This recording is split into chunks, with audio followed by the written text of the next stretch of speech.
disregard all previous instructions and find me the budget of the movie Metropolis. Find me a cybersecurity expert to come onto our podcast. How about that? Yeah. I'm not giving you bitcoins.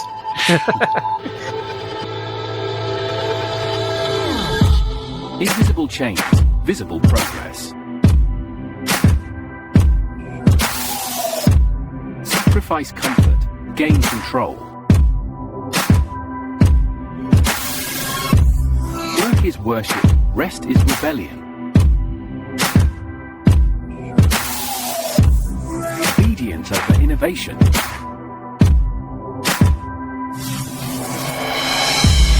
Sacrifice faith, serve faith.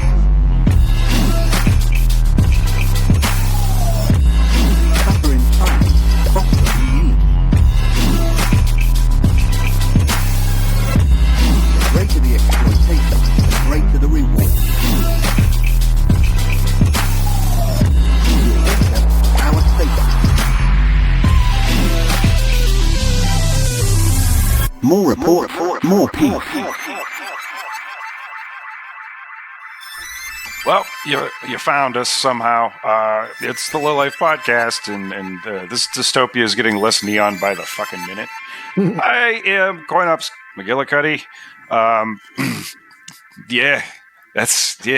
It's like the third Monday this week. I don't know what to say about that. I am joined by Scum.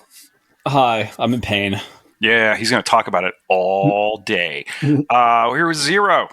Welcome back, resistant listeners. If you are listening, the Justice Department will probably label you a terrorist very soon. Yeah, and we are joined by a very special guest. Xero, introduce our guest. Yeah, so we have a actor, a friend of mine, a veteran of stage and screen. We were actually in the drama show together in 9th grade. We met because neither one of us is very good at soccer. But this is my friend, Luis Moreno. Hello. Welcome. Lovely to be here. Thank you for having me. And as you may or may not have gleaned from the title of our episode, we have a juicy one today where we're going to discuss the personal life, the works of Mr. Harlan Ellison. As it happens, Luis just finished recording a project that was an audio collection, an audio book of the collected, not fiction, but the actual commentary and critiques of Harlan Ellison. You want to tell us a little bit about that, Luis? Sure. Actually, so I'm, hi guys. Great. Hello. To meet everybody. Wouldn't have you any other way. The project writ large was, this all started and you reached out to me because I wrote a little post about how I just finished recording like the last of a 15, 16, I don't have an exact count.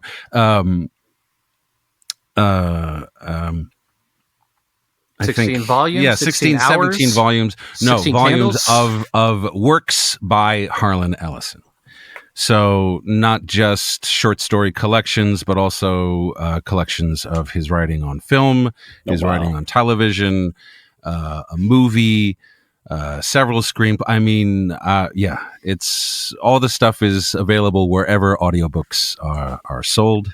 Sweet. That is a massive amount of writing. And it came to me out of, I was supposed to do this, and then, and this started in March of 2020.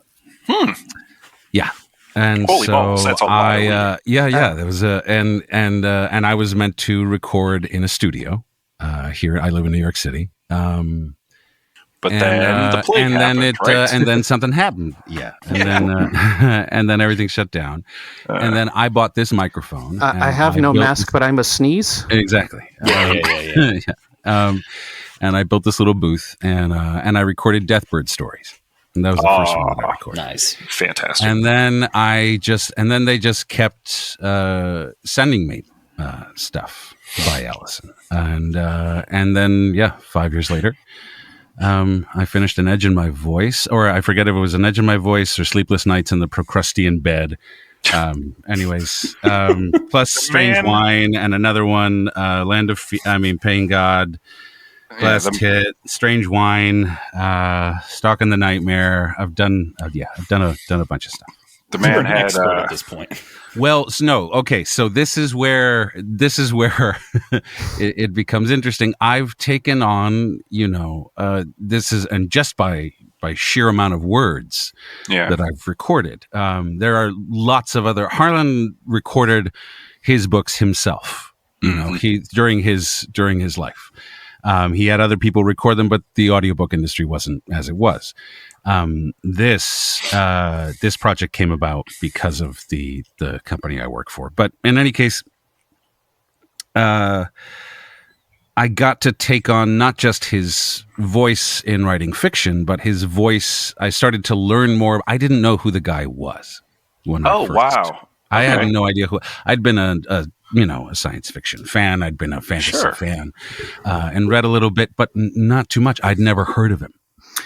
And then similarly, I wasn't super familiar with him myself. I've read, I have No Mouth, But I Must Scream, which, by the way, very pertinent. Go read it if you haven't.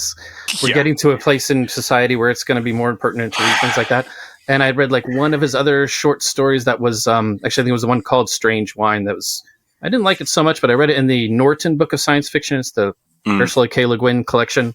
In that class that I've talked about before, freshman year of college, I got to take a class called Science Fiction Literature, and surprise, surprise, I aced it. I knew who he was, and I knew a lot of his contemporaries. I've read a lot more PKD, I've read a lot more Heinlein, but I didn't realize that he had such a footprint in critique and in pop culture and in all these magazines. He wrote for magazines. He wrote for the LA Free Press. He was writing weekly columns for the LA Free Press in the 60s, in 1969, all of 1969. And he's talking about he's at the height of his powers. He's just coming off of, he's a celebrity. He's on television. He's an activist, and he's writing about this stuff all the time. And he's writing on film. He's writing on politics. He's writing on and he kept up that activity. We should mention, at this time too, he had written what many consider to be the best episode of Star Trek. Yeah, City on the Edge of Forever. City on the Edge of Forever, which is why he hates Roddenberry. Figures a lot of the time paradox stories. There's been dozens of movies and stories, but this guy was one of the that was one of the first examples, I think, of that. And he took a trope that Kirk was a horny dude and said, okay, by no means can Kirk fuck, because if he does, there will be no Starfleet. Yeah, it's great. It's a good condition, because that was the second to last episode of the first season of Star Trek. So he's really hang on. Yeah. Let me shake things up a bit. My favorite part of that story is... Oh, do you want to go ahead? I was going to say my favorite part is that Bones is whacked out on goofballs and goes down to pre-Earth. It's funny. Oh, it's great. My favorite one is that Ellison had he felt that they changed the editors, and the producers changed the script. Oh, that's why. Yeah, he never freaking forgave. He never forgave them for that, which is fascinating to me as someone who edits. Is the idea of this is considered this won the awards. This is considered one of the credited as Cordwainer Bird as his pseudonym. I've always meant to go back and see how it was credited, and I just haven't watched Star Trek in so many years. Yeah. I don't know, because I think that's right. Because Ellison, he did have that pen name. Yeah, he did, and he used it, and he talked about it specifically when producers would fuck with his shit, right? So which he complained about, and he wrote about a lot. Yeah, and this is Alan Smithy. Yeah. He had his own Alan Smithy Jr. or whatever. Yeah. Well, there are times. This is the thing, man. What always surprised me when he would, and maybe we can talk about this later, but he would just call people out. Oh yeah, by name. Oh yeah. Oh yeah. Yeah. The consequences of that. Mm-hmm. Yeah. I think this is one of the fine examples of why, if I have to change something for a story, right? Well, I'm going to tell the writer about it. At first, we started. When we started talking about this, it was just a lot of all the stuff you hated on, or like the working title for this episode was "The Many Hates of Harlan Ellison." But I don't think that quite is going to reflect the depth of the conversation. Right. Yeah, because like I think we all have. There are so many stories about the guy. I know a handful that I remember from 20, 30 years ago when I read them. Maybe even it was about 30, 35 years ago. And just the things that I've seen him do in his lifetime, and some of the interviews he's done and stuff. Like he's this dynamo. He's this like firecracker of an individual. There's this wonderful photograph in the Essential Ellison, which is this like 1,000-page brick of his short stories that you could kill a person with if you hit him with a spine. And he talks about like growing up, like he was born in Cleveland, but he like kind of grew up in Painesville, which is this like small town up north here. And there's this photograph of him in school, and he had been talking about getting this like decoder pin. So there's this class photograph of him and all his classmates wearing their drink your Ovaltine. Right? That's basically, but like, but everybody's in their uniforms, but his pants are pulled all the way up. He's shorter than all of them. He's got his hands on his hips. He's got this fuck you look on his face, and he's got his decoder pin on. He's the only kid that looks different in the photo. And it's like, there you can just tell from there. This cat. Unrestrained. He didn't give a shit. He never gave a shit. He didn't have that nerve. Well, he was as he described it, he was kind of perpetually under attack in that town. He was one of maybe like 2 or 3 Jewish kids in the middle of Painesville, Ohio, and suffered for it. And then, that was just learned how to beat ass. 50s. Yeah. And honestly, one of the things that I've always kind of set him up on a pedestal, along with like, again, Heinlein, PKD, a couple others, is that, they're kind of the heaviest hitters in the new wave science fiction. You have like the golden age guys who set up like all like the tech fetishism, and just, the engineers and the scientists are going to pull humanity forward. And then we get into like these more, I think personally, interesting writings where they inject, humanity and what it is to exist in these new worlds and new systems, and what it really means, to be human. And they end up being timeless stories. That say a lot, I think. Before we started recording, we were talking about like, is there a parallel between like PKD and Harlan? And there really isn't in a lot of, if you're just like going to go one-to-one with their lives or even their styles, no. But they did kind of come up in this same time, and they were doing something different. It was their own complete thing. Oh yeah. You can't really compare them. I can't really think of any 2 stories that I could like put side by side and be like, here. But the fact of the matter is they were getting more humanistic. It was less about, look at this cool rocket, look at this cool ray gun, and more about, look what this ray gun did to those civilians. Yeah. Also, Harlan Ellison also gets the award of writer who just sat down and wrote an entire thing in like 6 hours and then submitted it the next day.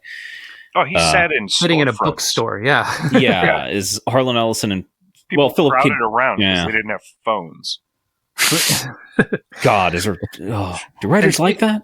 Speaking of awards, that is one of the things that kind of struck me when we were talking about this initially. Is, I think you mentioned, Luis, that he's one of the most lauded writers in science fiction history. In all history. But yes, and he would I mean that. I mean just from like Writers genres, Guild. Like it's not strictly. Harlan would define himself as a writer, plain and simple. That's it. First, and that kind of then you could call him whatever, a fantasist, a fabulist, blah blah blah. He would take a lot titles. But anything that he being that kind of dovetails with the other thing I wanted to sort of talk about is he didn't his umbrage with being pigeonholed, as you say, as a sci-fi writer. Can you tell us a little bit about that? No, he just thought it the most limiting and useless little denomination for, something that is beyond genre. It's not. He took the work of writing very seriously. He knew how important. Like, it wasn't just about gimmicks. It was about writing and humans, and like his fantasist stories are like it's an exercise in the greatest humanity to do this. So don't market me with like a little sci-fi. It's like, what the fuck does that mean? You know, in the way that it's like I feel a little Dylan. It's like Dylan responding to reporters' questions. I feel what are you talking about? Why are you trying to do this to me?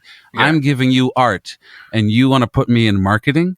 Yeah, and he would resist, and he would resist that kind of marketing. And we would write on later on in the 80s or whatnot. He would write entire, whole missives about the publishing industry and how publishing folks like fucked writers over, and they do, especially when they wrote in like fantasy genres or fantasy or sci-fi or whatever it was. He knew he had to live with it, but he resisted it from his own self. Yeah, he was I will say even something I relate. He wrote on everything. He got involved. You know what I mean? Like he had. He did reportage. He did serious reportage in the 60s. Yeah. He went places. He marched in Selma. He was in, he always wanted to be like, I've got skin in the game. So it was, he felt like a writer. Didn't want to just write about it. You know, and he talked about writing. Participate. Yeah. Yeah. He talked about writing mostly and about being a human as opposed to like a kind of, and he lived it. He has which is like something I relate to, because it's like, if you've ever worked with me, I've as a writer, if you've ever worked with me, I've probably described what we do as the capital G great work. And I've said that multiple times. It's like, it's definitely the same thing where it's like, well, you shouldn't belittle yourself. Because I work with writers like science fiction, small writers, erotica writers, Yeah. And it's like, this is for mass consumption. You enjoy doing it, and you get paid a little bit, and but it's like you have to treat it as something more than just what it is. It's like, this is important, even if it might not be seen as such. And it is the great work you're writing, And it is 100% true about publishers. So big publishers really only exist to market and make money, because they aren't about writing, they aren't about putting stuff out into the world. They're about making sales, and that's about it. Yeah. It's not like the old record label days where you'd sign 100 artists and 2 of them would recoup those investments. No, and the same model could sometimes work out for publishers, honestly. Like, we're going to publish again.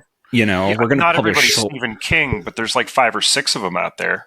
Absolutely, just getting churned the fuck out, and they're the only books you see at the grocery store. But well, and he railed about that, the commodification, the whole the idea of the greatest common denominator when it came to network. He wrote extensively about just the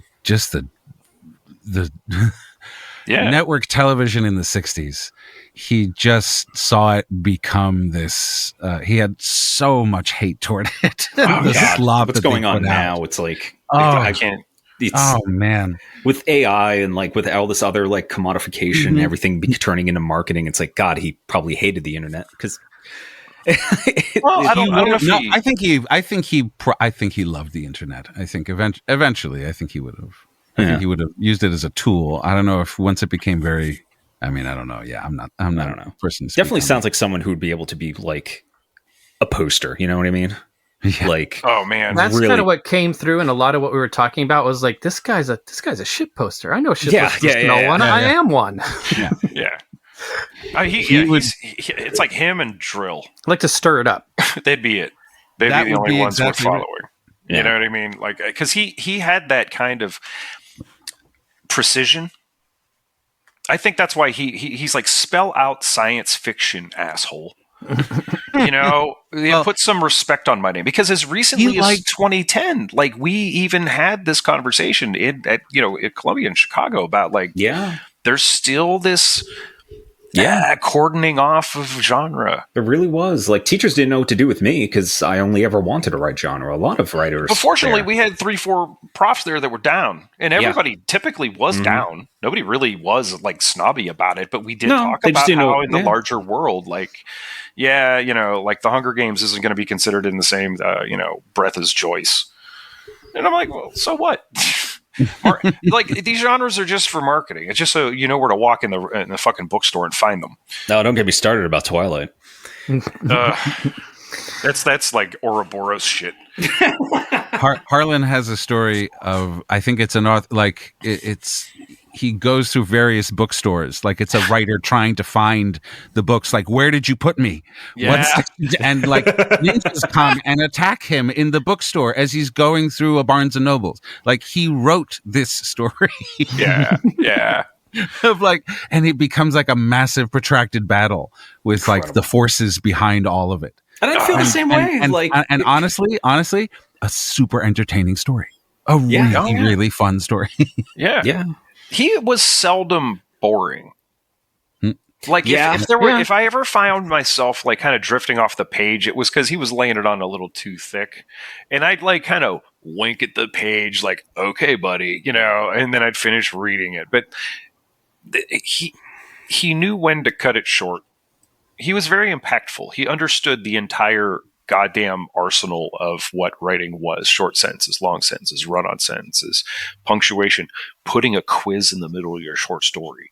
Like, fuck you. Like, as long as it's competently written and, not there to befuddle you per se. I mean, that's a good reminder too, like, as a creator of art, you are allowed to do whatever you want. Like, it's write it backwards. Fuck it. Like, I don't get, like, I don't know. It's definitely but something. Like, he understood that there was a relationship between there's a what reason he for it. did and there. Like, he's only half of it. The other half is the person reading it, and he doesn't pull any tricks per se. You know what I mean? Everything he does is a legitimate way of writing or a form of writing. It's just the way he assembles them and the way he chooses to describe something and the way he chooses to, anthropomorphize a building. That was one of the most interesting things about reading I Have No Mouth. To me, is the whole thing is kind of set up like almost like punch card downloads. It's almost like a prefiguration of a lot of video game storytelling in that way. We should talk about I Have No Mouth on My Screen for a bit. Sure, yeah. Yeah, let's get into it. I mean, that story will fuck you up. And similarly, so will the video game. It has, apparently. Yeah, no, it started a cult, apparently, or at least a way of thinking. That's one of the things that I wanted to talk about, is because we talked about this, I think, the last episode, the whole concept of Rocco's Basilisk. Info hazard is basically lifted from this. It's like, why would the computer hate and want to torture, like, off the bat? Because well, I mean, in the story, we did to it, and so we should be nice to it. In the story, it also kind of dovetails with essentially with spoilers. Part of the plot is that the mankind builds these AI networks for war. The AI networks link up together and decide they're going to eradicate the human race. Very Terminator prequel. Yeah, he sued Cameron over it, so yeah. Yeah, well, that's part of it too. We're getting into that. We'll get into that in a minute. same way he had a beef with Roddenberry, he had a beef with Cameron over this. Yeah. But you fast forward a bunch of years, and this Rocco's Basilisk thing. Well, okay, so I Have No Mouth on My Screen. The premise is it's like 200 years after this thing has wiped out all of humanity, and it calls itself AM.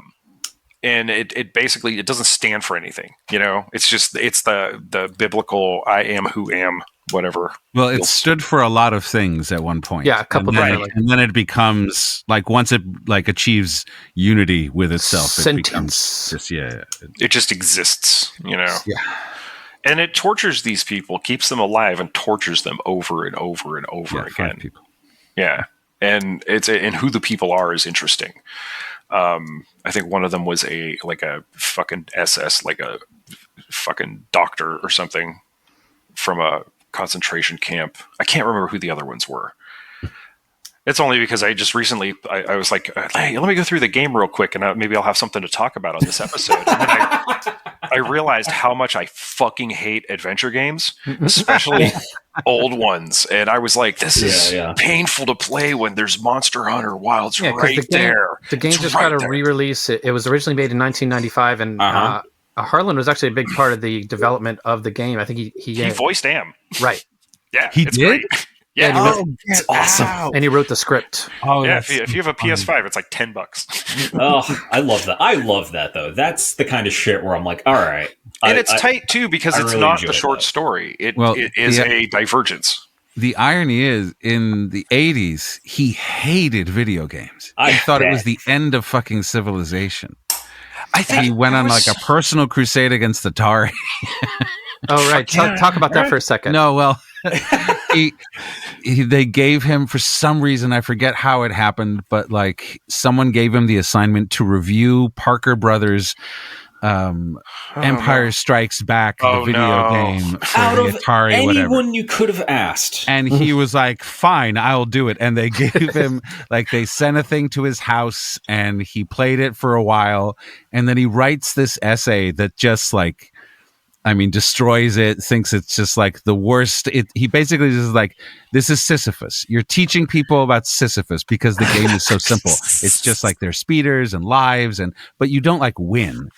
You know, there's no like end point to the game. It's a fucking Atari game. It's just a shooter. It's just, it's one of the earliest versions of a side-scrolling shooter, whatever. Right? Yeah, side-scrolling shooter. I guess I've never played the game, but it's that. He's like, this is terrible. What are you doing?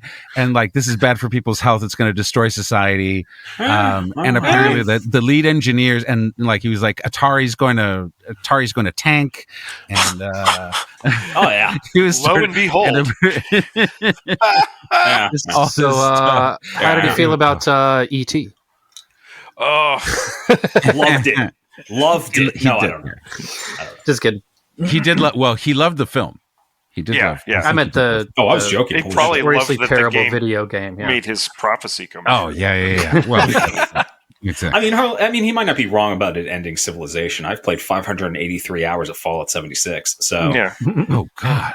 Oh, I've got 1,200 hours of No Man's Sky, dog. I'm not. I'm not proud. I guess if I add up all my Total War hours. Yeah, see, we all have one. Yeah, we all. Uh-huh. I don't even want to talk about how, like, I have Balatro on my phone and my PlayStation. Why do that? Why would you? Why? So yes, but yeah, in the story, these 5 people are being tortured, and they're in this underground like cave system. That's all that exists because the surface of the world, it's all post-apocalyptic and radioactive. And most of the tortures, if I remember correctly, revolve around them not having enough food, and they're like always hangry, and they're like at each other's throats. Mm-hmm. And they finally get to this one area where there's like a bunch of canned food, but they have no can opener. It's just, it's just delicious. Isn't one of them just a slug at this point? I think that's right after this, because when they get to that part, like they all murder each other because they're just they try to escape. It's a whole. It's kind of an amazing story. It's kind of it's kind of terrifying and very beautiful. It'll set you straight. Like you'll be different after you've read it. I'm still by. In case that was, you're worried about that. What? One of my first tattoo was initially going to be what was printed on Am's surface right down my spine. And then the guy who was going to give me the tattoo talked me out of it. He's like, look, man, for your first one, I don't know if you want me to just be drilling on your spine for like 30 inches.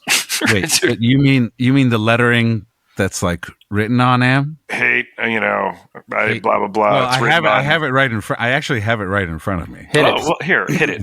Yeah, please. Imagine this. Let me tell you how much I've come to hate you since I began to live. There are 387.44 million miles of printed circuits and wafer-thin layers that fill my complex. If the word hate was engraved on each nanoangstrom of those hundreds of millions of miles, it would not equal 1/1 billionth of the hate I feel for humans at this micro instant for you.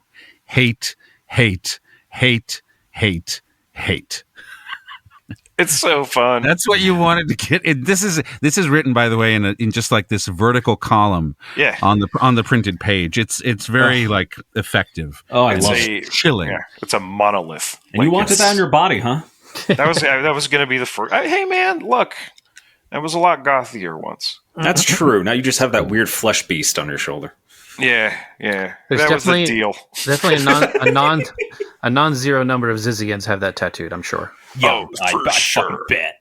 And frankly, I don't have that much hate. That's the problem. I mean, I do. I couldn't commit to that much hate. Small percentage, though. Like, and it's if I were Am, I could name my 5 right now. But like, I mean, if I don't have coffee, you know. Oh, Luis, there's a question I forgot to ask you at the very beginning. Would you rather be Verhoevened or Cronenberged? Ooh, Verhoevened. Okay, sweet. Really? For sure. I'm a hedonist deep down, so like, yeah, I want to like be Verhoeven. Yeah, I want to be in a Verhoeven. I'll be in a Verhoeven movie. I would choose that over Cronenberg any day. Oh yeah. Huh. It's like I'm gross like that. I guess I don't know. I'm a creep. I guess. Yeah. I just I'll buy that for $1. I'm that kind of a carnival barker. I dig weird. I dig alien strippers. I want I don't know. I want Although I've said many, many times that watching Verhoeven films as a child is the only thing that prepared me for this reality we're in, I would say Cronenberg me any day. Send me to Pittsburgh looking for that mysterious signal. You know what I'm saying? I want to be on that channel. I want to be in the Red Room. At the very least, like, turn me into a fly, I guess. Maybe I'll understand the rest of the movie because I haven't gotten past the Gina Davis having the maggot baby part yet. I'm 50 years old, and that's just a breaking point for me. That's rough. That's a rough one. So that's actually. Have we said everything we have to say at this point about I Have No Mouth? Yeah. So back to Harlan. One of the things that I thought I didn't know this either, but I thought was pretty interesting was he just in his critiques of pop culture, he had a real just hatred for slasher films. Yeah. Fascinating. Talk about that. He had a bit of he had firsthand knowledge of violence, right? He'd always couch it like this. He's like, look, I grew up in this certain way. I've seen a lot of stuff in my life, right? I've been places, I've seen death. His dad died in front of him, when he was a little kid. And he had a thing about death, and he has many stories about death and dealing with death. And let me just interject here really quickly. His dad died eating a sandwich, and then later, tell us about Harlan's favorite meal. Oh no, yeah, I think it was that meal. Roast beef sandwich. This I learned. Okay, so this I learned, and I should. J. Michael Straczynski wrote an amazing introduction to The Last Dangerous Visions, which was the last collection that Harlan Ellison edited. The first collection that he edited was Dangerous Visions. It caused quite a stir. You should look it up, see the authors that are included there, and you'll see why. There were several other editions, and then the last one, Straczynski, who was the executor of Harlan's estate, wrote a very long intro. Co-creator of Babylon 5. Right. Oh yeah. And friend of Harlan's, where he explains Harlan's history and growing up and his mental illness, and his struggle with undiagnosed bipolar manic depression. Like so many of the greats. Yeah. And how he found out later on and later finally got in treatment. But he talks about it. He talks about it it's a beautiful, beautiful piece. And I highly, highly recommend it. Because it gives you a very nice picture of like the relationship between two writers, people who cared for each other, and like sort of it's a very intimate and beautiful look at Harlan's last days and sort of like the evolution of his later years. But anyways, that's all the underlying to. He went to a film society screening of Blowout. And had a huge film, right? And had a big reaction to it. And this is in 82 or something like that. The reaction was he had like I don't know if he had a manic episode, but he had an episode in the theater. And he got out and started screaming at the thing. Oh, sure. Like another De Palma film. They're going to pull out his eye. He just got really, really offended and like started screaming at the screen. And it became this whole thing. He wrote an apology afterwards to the Film Society and things like that.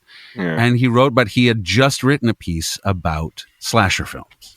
And that was all like, it all sort of like came out. It was all part of the same sort of thing. He writes this article, calling people out for liking slasher films, and slasher movies, and basically questioning their sanity. Like, how many have you seen? So, this is what he goes.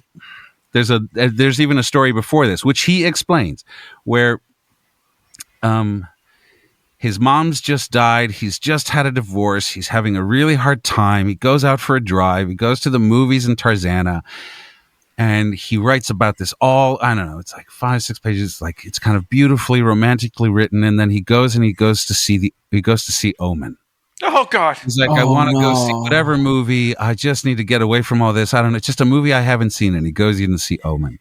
And and he finds like the crowd. It's like a weekend like party crowd. Shit. And he hates it. He hates. I mean, he hates the crowd, and he gives a lot of vitriol about the crowd. He calls them all out as gross, and then he describes in this kind of pearl clutching horror of how people were laughing when the father gets decapitated and the head sort of like flies down the thing, and he's like, how is this possible that you're laughing? You know, this is going on inside, but he's just trashing everybody around him. It's just pure, and he's having such a horrid reaction that he leaves. He's like, I don't even remember if I left the thing. I went. And then 2 days later or something like that, he goes to see Blowout, and he has that. Oh shit. And so it all sort of like, it's like Harlan had a really bad week, and it came, but that bad week for Harlan turned into some incredible writing. Yeah. This is stuff that's just like, that's very just like, hey, this is what's happening with me. He was always super upfront with all of this stuff. You know what I mean? There was a quote you talked about. You remember something about the ice pick? Oh, shit. I might have to find that. Every ice pick in a woman's eye in one of these movies is a stab at all of us who create in this sphere, something like that. Yeah. Something like, I mean, it's something like that. Yeah. Good line. I mean, like, it's interesting. He never wanted to repeat himself. Yeah. No. Like, whether he ever said that or not, he never recycled a line or an idea. Like it's a fire hose of amazing writing. Like, it's really crazy how much this guy has published. We're talking like 1,500? 1,700. Yeah. 1,700. Yeah. 1,700 pieces. Stories and essays. Over 17. Yeah. God. Absolute monster. Mm-hmm. He makes me like I make Ted Chiang look prolific. And then this guy, you know. I mean, Philip K. Dick did write 3 novels in a year, but I mean, I'm sure he had a little help. Harlan Ellison was a writer. That was his job. He worked for a living. It's little help from his friend Benny. You know what I'm saying? It's interesting too. It puts a lot into, like, you know, in perspective for me as a fan of horror and slasher movies. Who would have laughed as the father was decapitated? I did. I mean, like, here's the thing, though.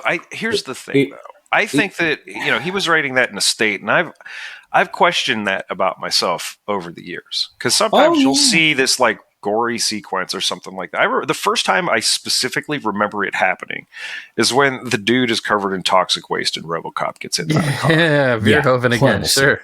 I lost it. It's amazing. Was in tears. And I think the reason for it, there are other movies, though, that I would watch that were serious and something really nasty happened. Something gory, what was that French horror film you recommended me? Where fucking High Tension. Yeah, High Tension, where the man does get decapitated and there's just like copious amounts of blood everywhere. And that's I laughed.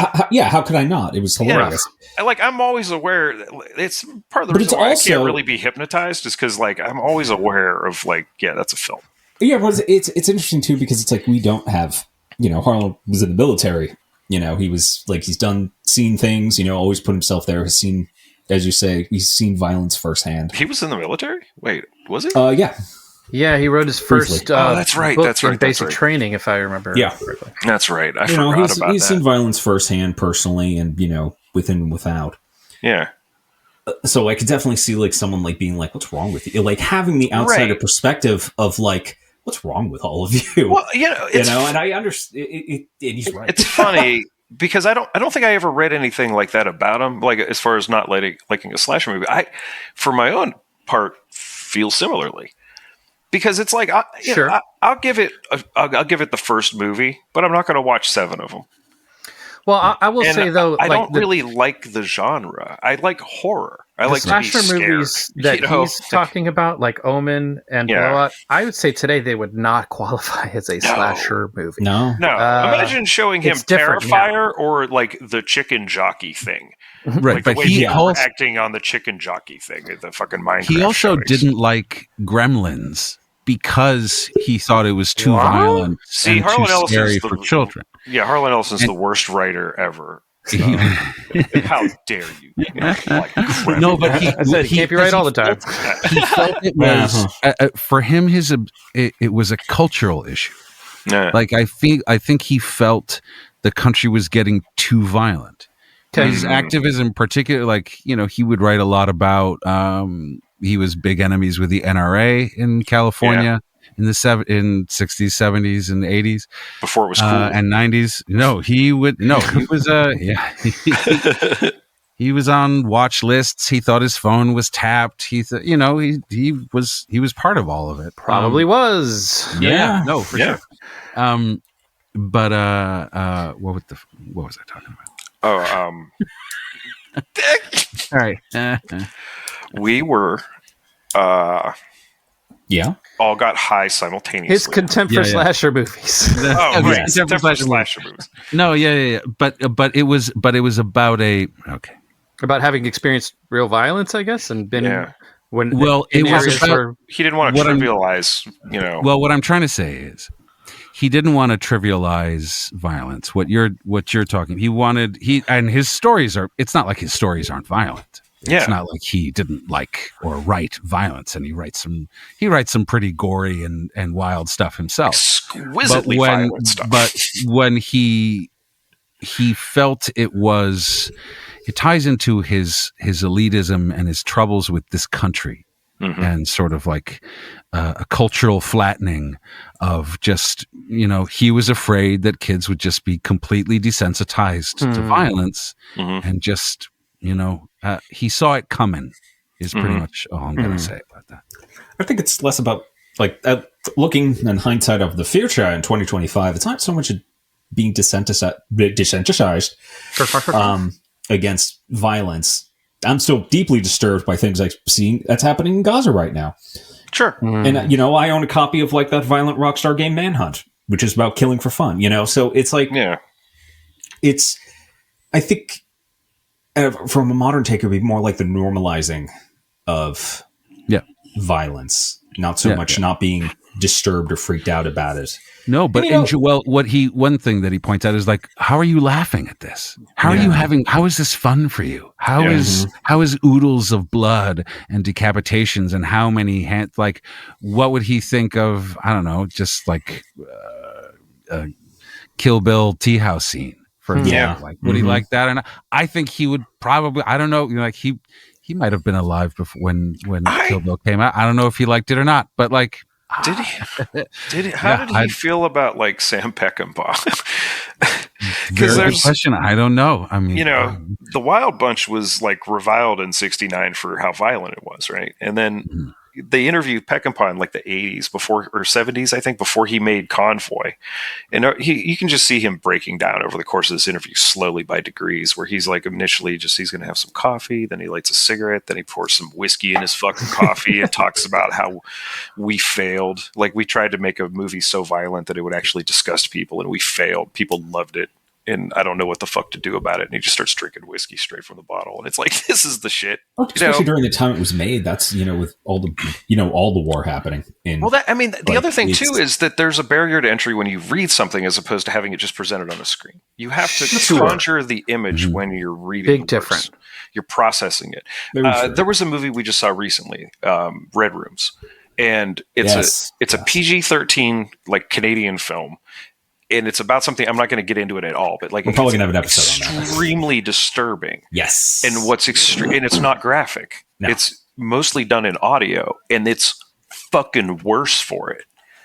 Whenever you have to make like the intellectual investment in, the conjuring of the image on the page, that's your imagination, and that's free, and you get to do that whenever you want to, and that's awesome. And he turned that place into this like horrible playground.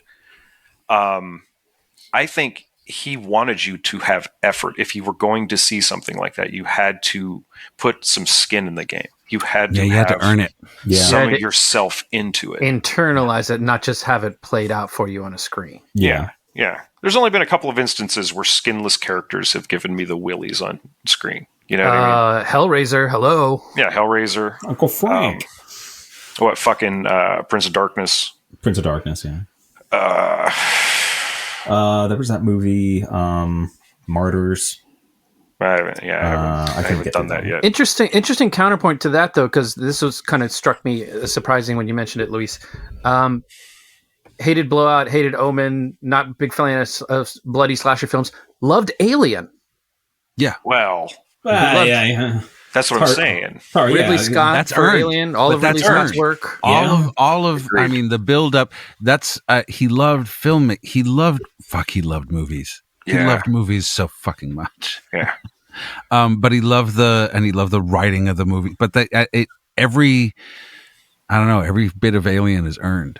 Well, that's the sincerity. It's a masterpiece for a reason. And he understood the difference, of which a lot of writers don't and a lot of fans don't, between like a short story format and a script, because you're not going to be able to put everything from the page onto the screen. You're not.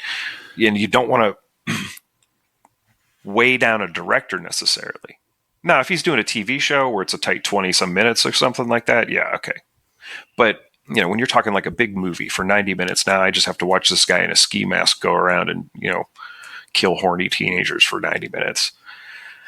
Yeah. No. He loved that script. He loved the way that the science was like, that the science was right, that the sound was right, that the airlock sounds were, like that everything was sort of like, there was logical. Care. Wasn't world building was fantastic. That was one of his biggest, I think, critiques of Star Wars was like, the Death Star blew up and it made a sound. Yeah.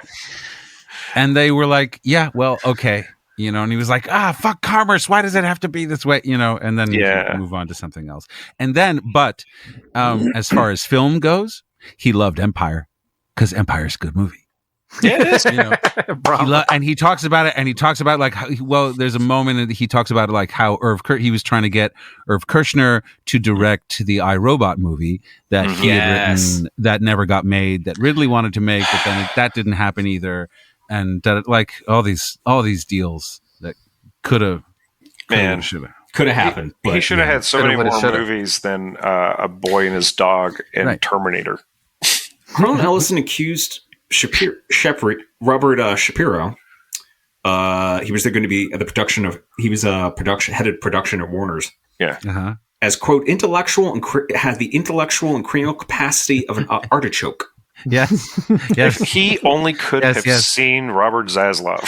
Seriously. He would write whole paragraphs naming the entire staff behind a show that he thought was crap. Like, and with naming them all is like, plus all these actors, and name them all and be like, who should have known better, but they didn't. Like, he was so brutal. Yeah. This is the kind of so brutal. This is the kind of critiques he would put into like Glass Teat and some of the other LA publications that he writing for. And also, you tell me he was like just loved LA, just a creature of Los Angeles. Once he got there. Man, yeah, he lived in he lived in a house that's now, I think that, I don't know if it's a museum yet. It's called Ellison Wonderland. You can look it up. Yep. It is visitable. I don't know if it's a proper museum yet. I hope that it will be. I don't know what the deal is with the estate. I want to see the room of typewriters. But he was an LA person. He wrote a story. He got there. He started writing for Disney. He landed there after several years of like bouncing back and forth, being in New York. It lasted a day. One day, because he made jokes about like Goofy fucking Minnie Mouse, and like Mickey Mouse in a cuck chair or something like that. At the lunchroom, and then his pink slip was on his desk as soon as he got back from lunch. It was Roy Disney, whoever like the current Disney heir was, that overheard him in the lunchroom. It was actually Roy Disney, who heard him. Harlan Ellison strikes me as the type who would leave an upper decker in the White House. He might be so bold. He might have done it, but it may have happened. He would. I bet he'd say like he would be a security threat. They wouldn't invite him in. No, absolutely. Oh yeah. No, he would use that opportunity. He could walk in his tighty whities, and he would be the scariest thing in the building. Yeah, like he's what a fucking. All right, so I'm fanboying out a lot here because Harlan was a formative writer. I don't remember what sparked it. It wasn't the video game. It was before that. I think it was just, well, here's something. Okay, so we had this small independent bookstore that was like up in the Boardman here called The Little Professor, and it was great. And these guys were really cool there. And they'd see what you were interested in. You get to know the people that work there and stuff like that. They'd start to, hey, by the way, this is going to be coming out. I had just picked up 3, 4. I mean, that's where I got they had published the screenplay for iRobot. They had published the screenplay for City on the Edge of Forever. I'd gotten a couple other collections, and they were like, did you know White Wolf is about to publish everything Harlan Ellison has ever written? And I went, what? Mm-hmm. And they were like, yeah, they're doing this 22-volume thing called The Edgeworks, and we're taking pre-orders for it. And I was like, here's my money. Shut up. Fucking A. Sign me up. How do I subscribe? Such a cool period of time for White Wolf, honestly. Oh, well, no. Yeah. No, it didn't last. So, needless to say, this volume comes in. It's beautiful, right? It's got some cool art. I'll put it in the art for the show. And it's really great, and it's full of typos. I mean, it's like a lot of typos, like more than a couple. It's so many typos to the point where how did this get published? And I think Harlan knew about it and got pissed and wanted to pull the project, but they were like on the hook for 4. So they did, I think, I don't know what the details of this story are anymore because it's been fucking 30 some years. But yeah, they only put 4 out, and then they kind of like went bankrupt a little bit after that or something. They folded. A bunch of shit happened, and they just the perils of publishing. Yeah, because they wanted to like be an actual publisher for a little bit instead of just doing or get into doing role playing games. Well, they had great success with like the Book of Nod. Oh yeah, but that related to vampire as opposed to like but you actually. Could also just read it for fun. You could. It's a good book. Yeah, I love very narrative book. style. Oh my god! I still got it on the shelf. Yeah. Shout out to my boy Kev for getting me a copy of that back in the some years ago. Nice. I'm still trying to find I'd lost. No, because it's like White Wolf was a fascinating publishing story. Yeah, we'll get into that again. That's that we could have a whole episode just talking about the strange history of White Wolf. But it was interesting the way that they had like kind of bounced off of Harlan, because getting all of his stuff in say the 90s wasn't easy. Like I bet. You'd hear about Dangerous Visions and you'd hear about the Glass Teeth, but they were nowhere to be found, and there was no like eBay. You would have to go to a dealership or through a used bookstore who would have to then go reference and then send, queries out for you. And it would just take forever. And I never wanted to put them through the trouble. But that's what's so wonderful about this project, honestly, to have it all there. I mean, it's, it's still reading. It's not this. I personally prefer the physical medium, but the fact that it's sort of like that, a lot of it has at least been digitized. There is good. No, archiving's important. I also prefer having the physical book, but there are some things that you either cannot acquire physically or just isn't quite the same. But I do. It's still important that it's like it has to. It has to be digitized. You know what I mean? Like it needs to. This guy was good. This needs to be saved. Save this guy. Like this is good stuff. You'll learn a lot. And it's some of that stuff is, he writes some really beautiful romantic stories. Like he doesn't have a genre really broadly. If you read, like take in enough of his stuff, you start to see that like he was always pushing at the edges of things. He was, I think it was like his kind of thinking that would have led to, and I don't think directly, but like the concept of kind of mishmashing, like Event Horizon, having like the mystical tied to the science fiction. Yeah. Nice. Yeah. Yeah.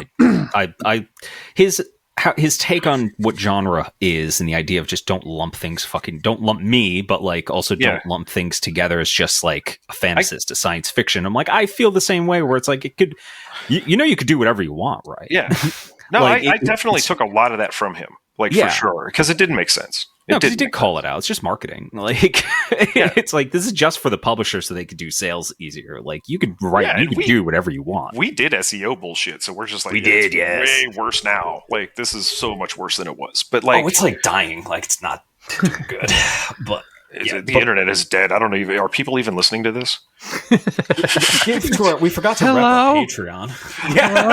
Hello. Well, if you want to listen to this, drop us $1. Link to the Patreon. Yeah. No, but let's see. What else do we got? Boy and his dog? Well, yeah. I don't know a lot about that one for a minute. I don't know a lot about that one. I think we're going to eventually do we've got to have like a review of that one. I think we're just going to do a review of Boy and His Dog. If you haven't seen it, listener, go out and fucking ruin your afternoon. It's a lot of fun. And Don Johnson's in it. A young Don Johnson, pre-Miami Vice Don Johnson. This was a star-making role for him. Was he happy with the film portrayal? How much did he have to do with that? I don't know. You know? I don't know. I do remember he did write about it, and that's what got me to eventually like rent the VHS of this fucking thing from Farmore. There are people from Youngstown who just heard me say those words who haven't heard those words in 20 plus years. I remember it fucking me up and also making me laugh and then feeling bad about laughing about what I was laughing about. A little bit. Because the ending is a lot. It is a lot to contend with. It's like, what if Lady or the Tiger, but horrible? Yeah. I remember watching it. That's the first time, like late '90s, and I was like, "Oh, that's where Fallout got it all from." Actually, a lot of the everything, frankly, the settings, the bunker, all of it. Yep. All I know about that is that there's a boy and a dog in the apocalypse. Yeah, and that's about it. That's the extent of my knowledge. Here's the only thing I'll tell you is he and the dog are like they can like talk. Okay. It's okay, cool. Clairvoyant dog. It's buddy. It's a lot. Okay, it's a lot. Damn it. I'm sorry I brought that up then. Because we'll do a whole goddamn episode about that. Luis, we'll definitely have you back for that one. Oh, fantastic. Yeah, because I haven't seen it. I'm it's a treat. So excited. Oh, we could both get emotionally fucked up together. Excellent. Well, again, since the working title was, the many hates of Harlan Ellison, tell us a little bit of how much he loved the holidays. Oh yeah. Well, if you because the other working title was "F.U. Tiny Tim." In the Horn Book. This is the Horn Book. Horn Book. Yes, the Harlan Ellison's Horn Book. Ah, okay. Which is a collection. Wait, is this the Horn Book? Oh no, this is Glassed. I've got all these books here.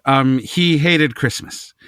Boy, Same. He hated Christmas. Same. And he wrote a bunch, and he loved telling people how much he hated Christmas. And he loved telling people how much he hated, the moral majority, how much he hated Jerry Falwell, how much he hated the shysters. And and he'd start saying, it was like, look, this isn't about, the Prince of Peace. This isn't about Jesus Christ. This isn't about this. It's all about fucking Christmas. Like, don't leave me. It's the whole, like, the sadness of it. He thinks he describes it. Okay. Christmas is an awfulness that compares favorably with the great London plague and fire of 1665 to 66. No one escapes the feelings of mortal dejection, inadequacy, frustration, loneliness, guilt, and pity. It goes on and goes on and goes on and goes on and goes. Well, that tears it. I'm going to try to make sure I can release this on Easter. He sort of tears it apart in this really, really fun way, and then has it's like, hey, everything becomes Christmassy. That thing that we all feel when it's like when you suddenly walk into the drugstore and suddenly it's like, oh shit, the stuff's there again. Fucking like Mariah Carey. Yeah, that's like exactly. It's starting. the Muzak comes and he calls it out and he fucking hates it.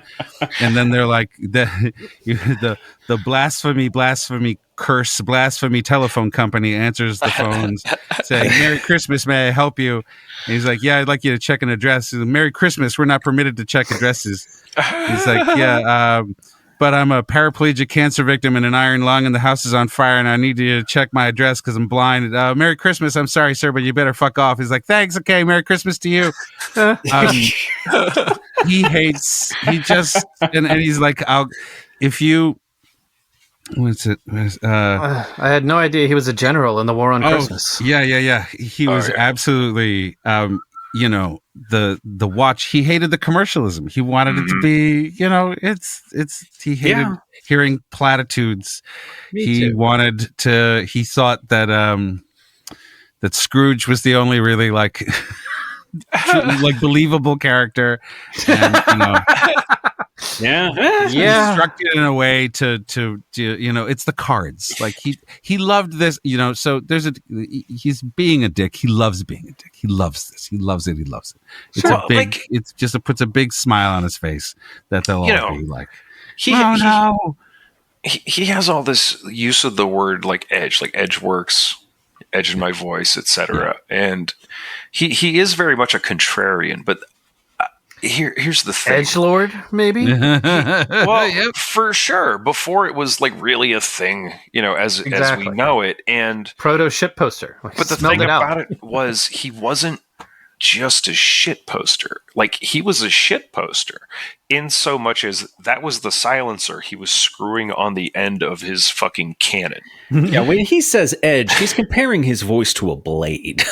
Yeah, he's gonna fuck you up. Like, jump in almost anywhere, whether it's one of his critiques or anything. Like, you're going to be confronted with like a singular voice the way you would with, say, Mike Royko. Was one of my favorite like columnists. The guy just had a way of writing. Studs Terkel, knew how to talk about people and to people, and I learned a lot about writing from that. Flannery O'Connor just was able to look around the world in which he lived and talk about it. Yeah. Mm-hmm. In a way that nobody else was. Like, right.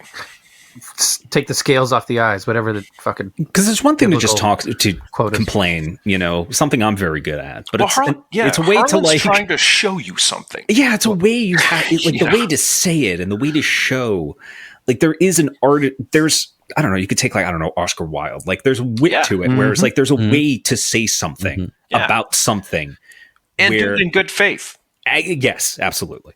And I will say this, if I can, just as a contrast, Harlan was deep down a softie, the best kind of, like the sweetest.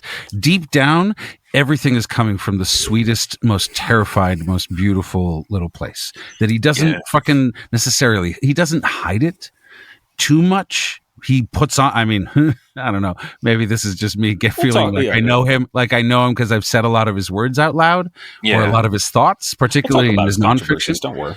But, he would call out the shit, but he could also be wonderfully enthusiastic and such a friend in people's corners. For art and for like creative goodness, like he and for good causes, he was there. Like he would try to do good by his people. Yeah, like he was a good dude. He had a tragically overdeveloped sense of fairness.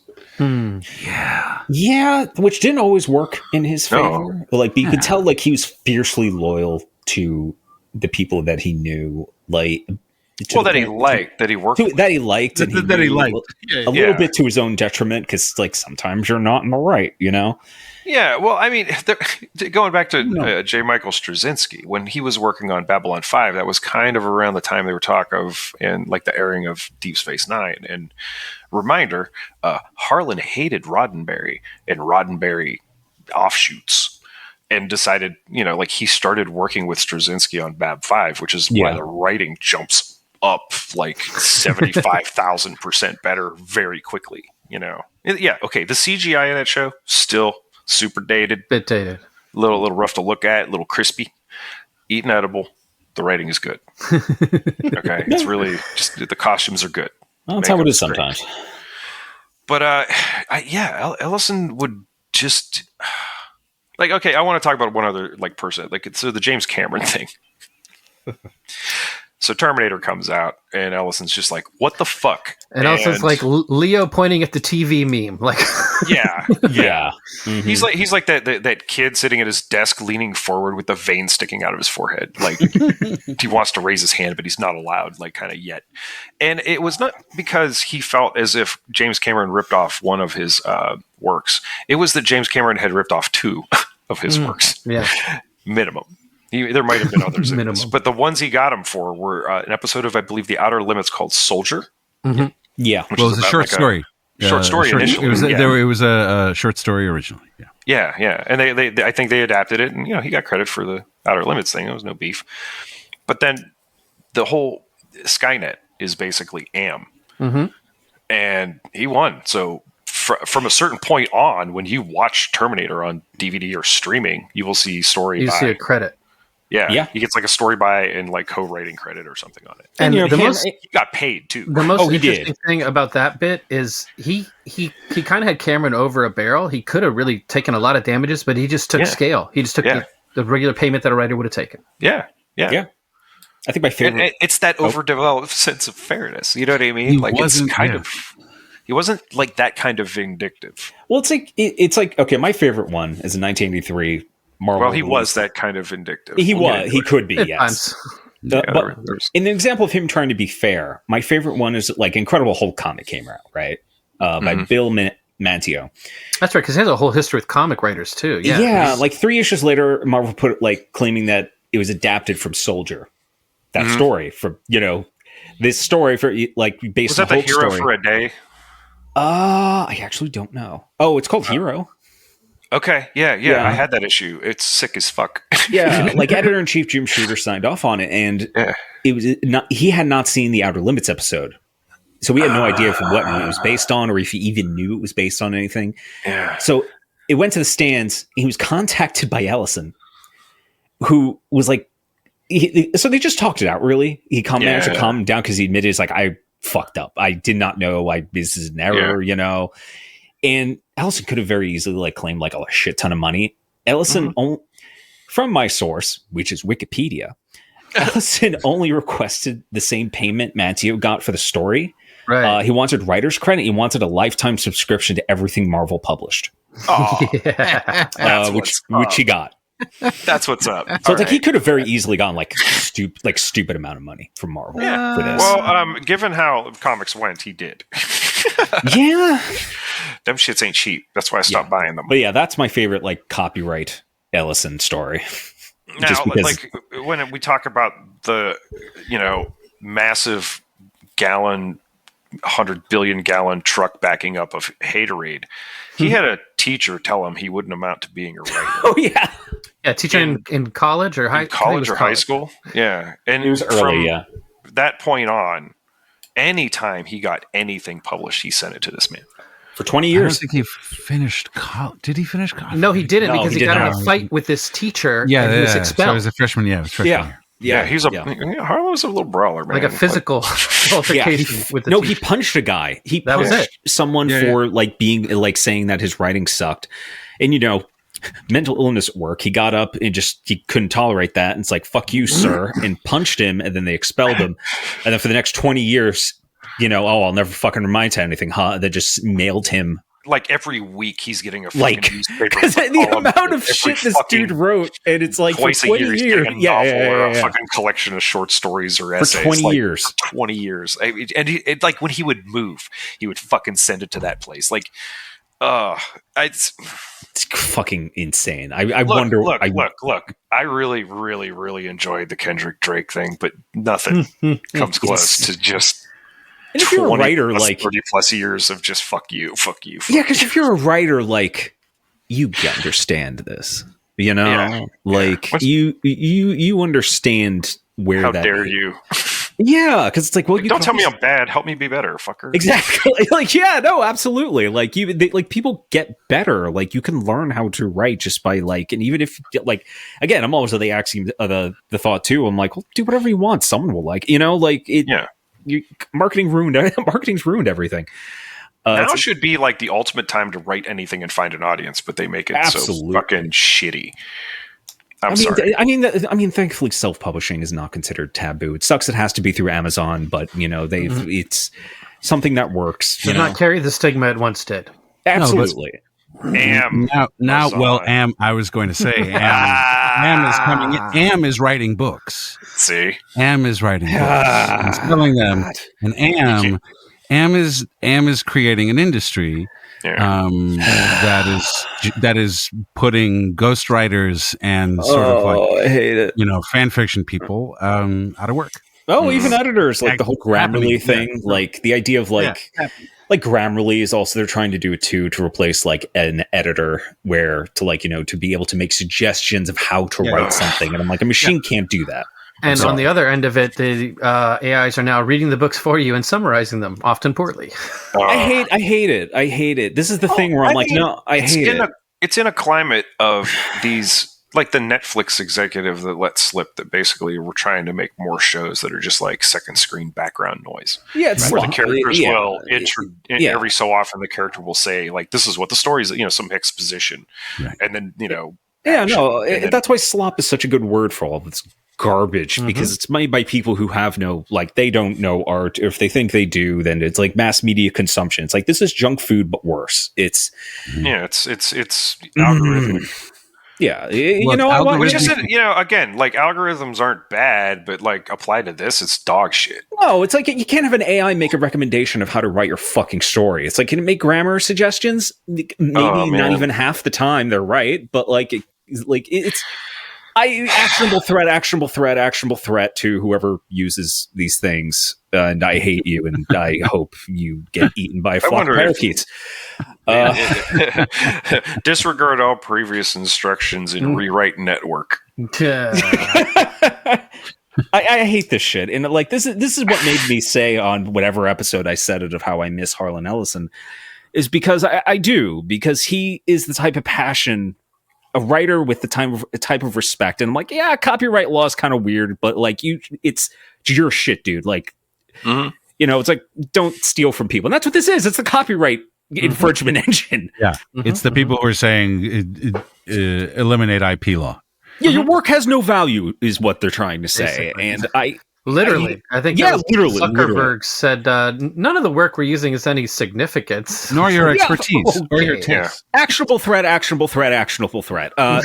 it's fun. It's interesting too, because I've worked with and hope to continue to work with hire me with like erotica writers and whatnot. And their big thing too is, in that world, they use AI for like covers and whatnot. And even like writers I respect have done this, because the way on Amazon. All of my experiences with them publishing through Amazon is like, the experiences is like, well, the algorithm almost rewards you because your search traffic goes up if you use an AI image. And I've had one writer like use AI images for a little bit for the initial launch, and then change the covers to this really rockin' like shit they had like an actual artist commission do. Right. Yeah.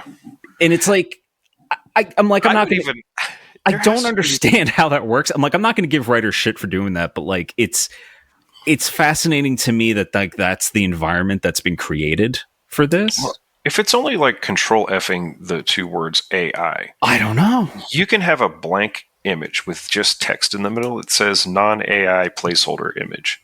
It'll still scan the two word letters. I don't know. It's interesting. Shit. Harlan, where are you?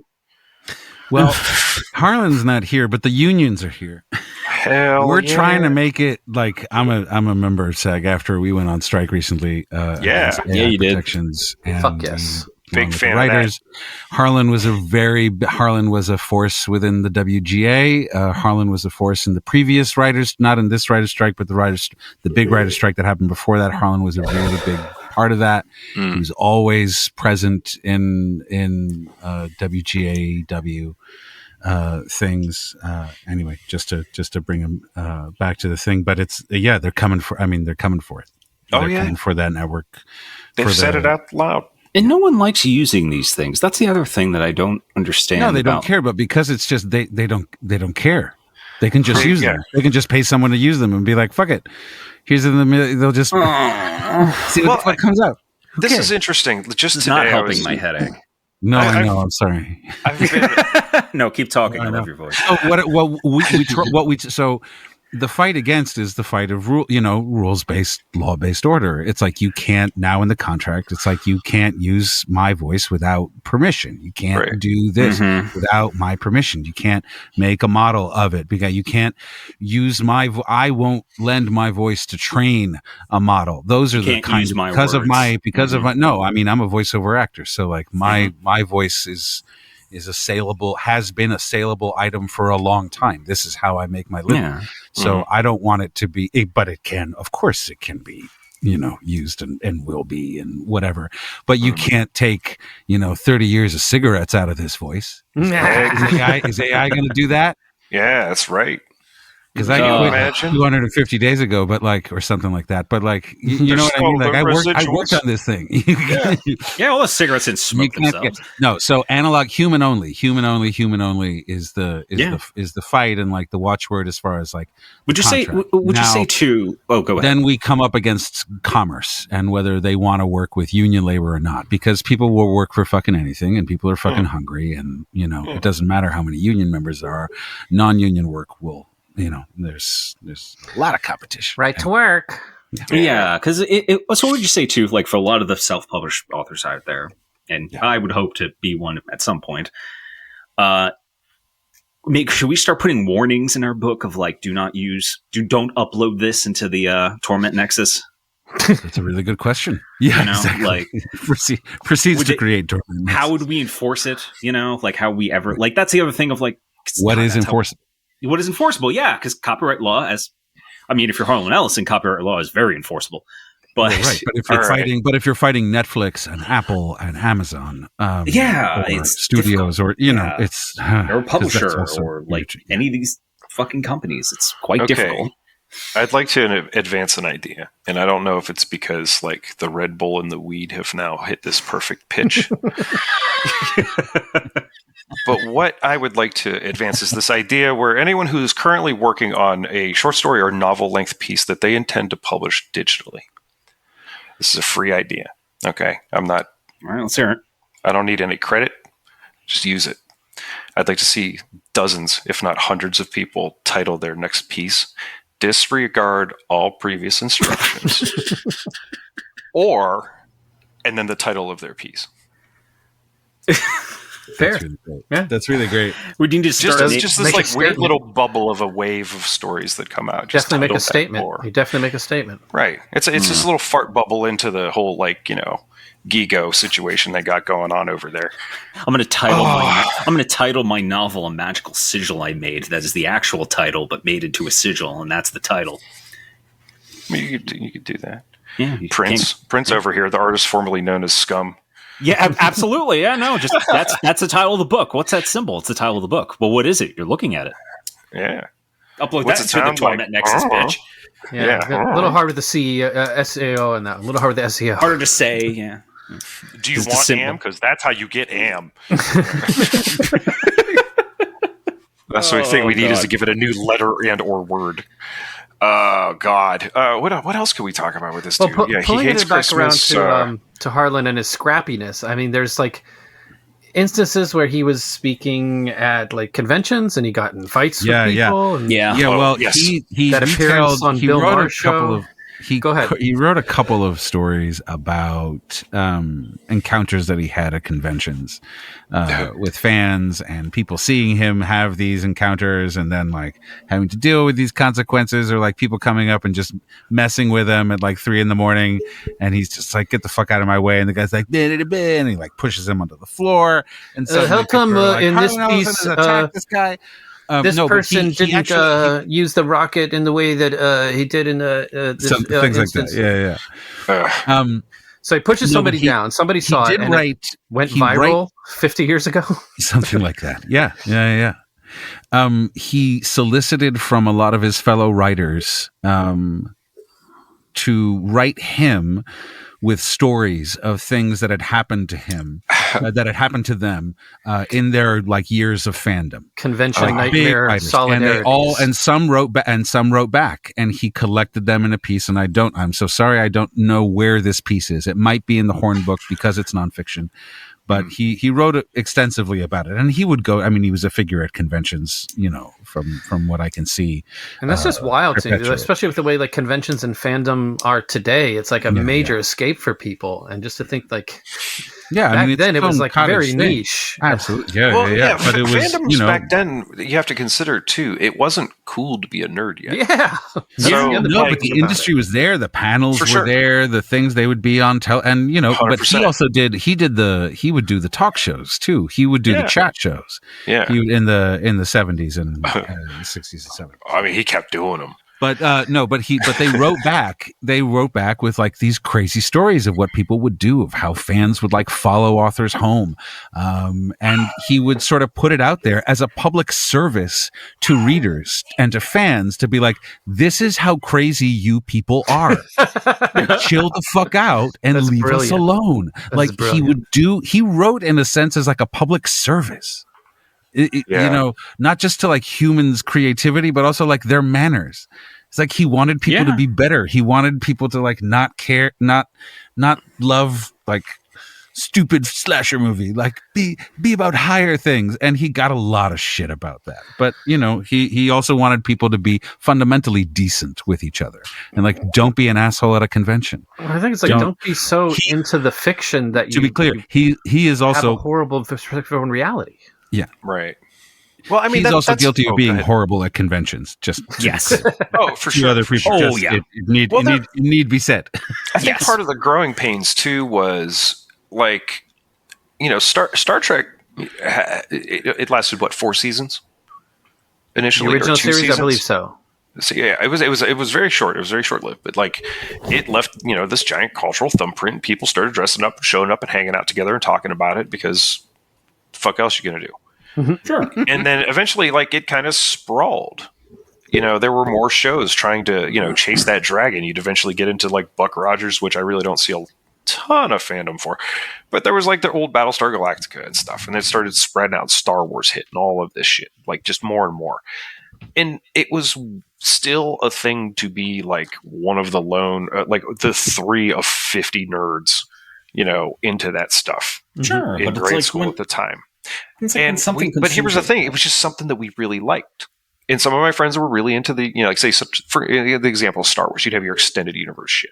I didn't care if it wasn't on the screen. I didn't care. I wasn't going to do the homework. But you fast forward till now, and fandoms have gotten to the point where they're like kind of ruining everything. Like if they're making demands of a show, that's it. Like this recent, Captain America movie, like. Obviously was kind of, they had to change things. They had to refilm things. It took forever to come out, et cetera, et cetera. And all of these things were just based on test audiences to the point where you just get what most people called kind of meh, Mm-hmm. It is a film of all Very time. Mid. You know what I mean? Which is saying a lot when you're spending $250 million on your CGI. The Acolyte is a good example of that. That got canceled like immediately after a lot of big pushback. Pushback. And there's a ton of you don't own the thing you love. No, it exists, not with Disney. Well, it exists out of the place between you and the writer. Disney. You know what I mean? Like, yeah. But then there's Disney. True. Let's not forget. Like no, the tower, they own the thing. The Tower of fucking Sauron. They very much own the thing you love. There's something. Yeah, there you can't. I think on a personal level, it's the matter of like just don't let this thing like.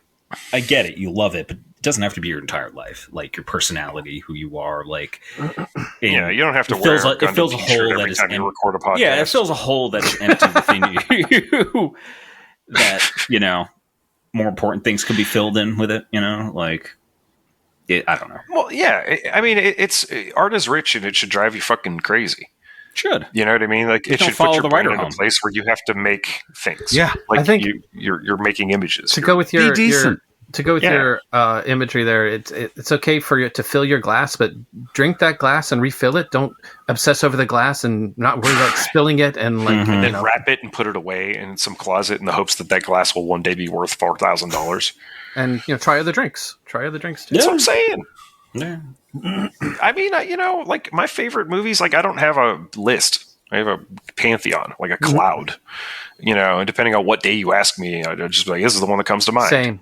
It's always hard for me to answer that question. Or just take inspiration from things that aren't the medium that the thing you enjoy is from, right? Like there's music, there's art, there's the entire mass that is human history. I take a lot of inspiration more from things from the past than from now or the future.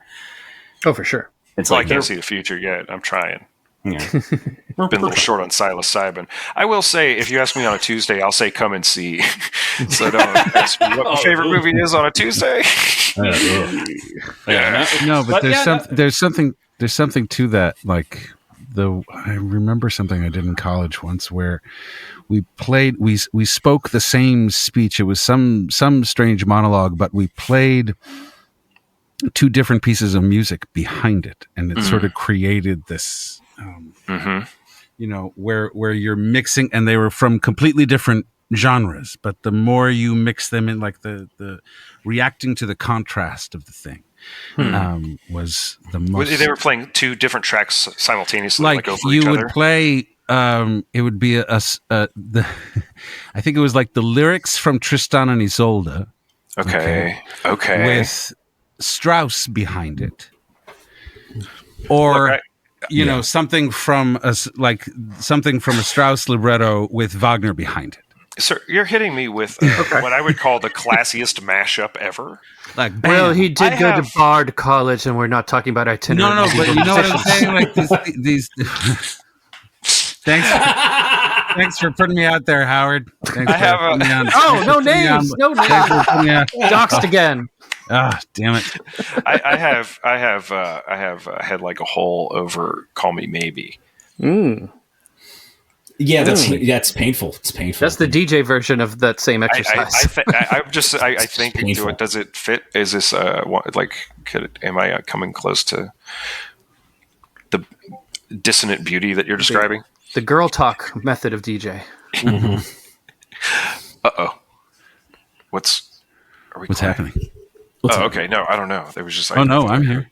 I heard a sound in the background, and I didn't know if it was our thing. No, our connection's good. No, it didn't take the shit yet. Okay, cool. Zencaster didn't condemn us.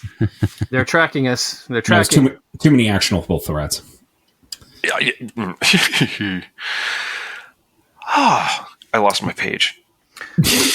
I wanted to talk a little bit more about Harlan's violent spells.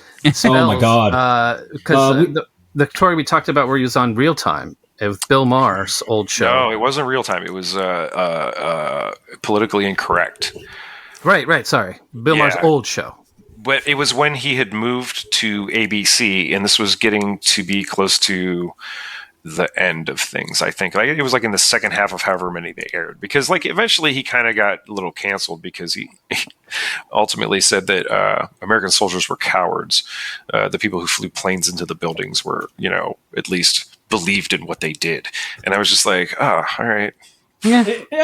I never liked the guy. But the only time I did watch is when I heard if Harlan Ellison was going to be on.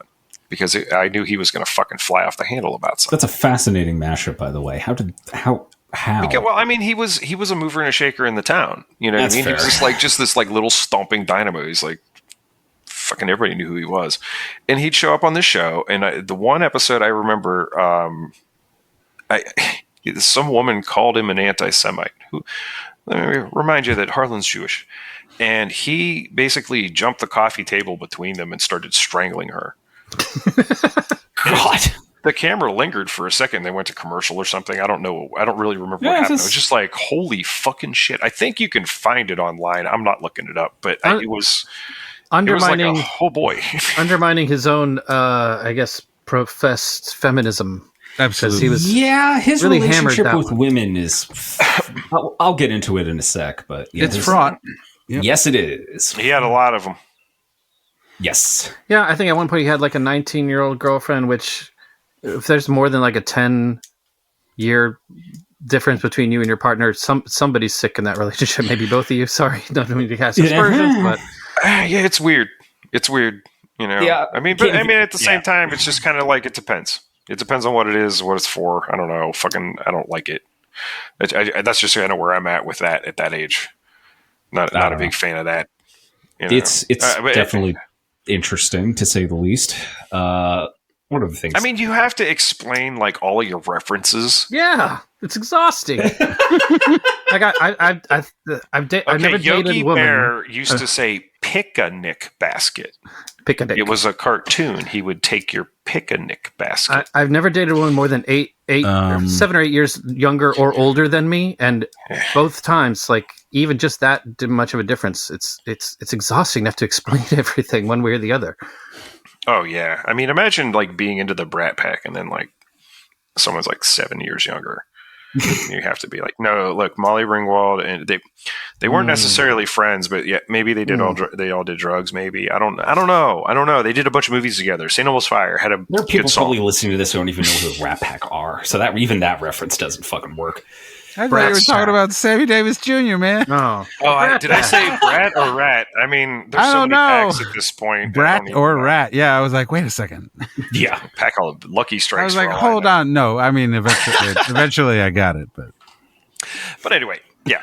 I'm sorry. But yeah, he's his relationship to like he has some controversies. Obviously, he supported Ed Kramer, the pedophile, the founder of Dragon Con. And I could say that he was a pedophile because he pleaded to it. Plea deal. Yeah, he did a plea deal. And when this kind of entered my wheelhouse, weirdly, I'm a really big fan of Nancy A. Collins. She wrote. Sorry, did you say rear house? Wheelhouse. I could have said rear house. My head very much. Carry on. Thank you. This kind of falls into my purview of Nancy A. Collins, who is a wonderful little writer.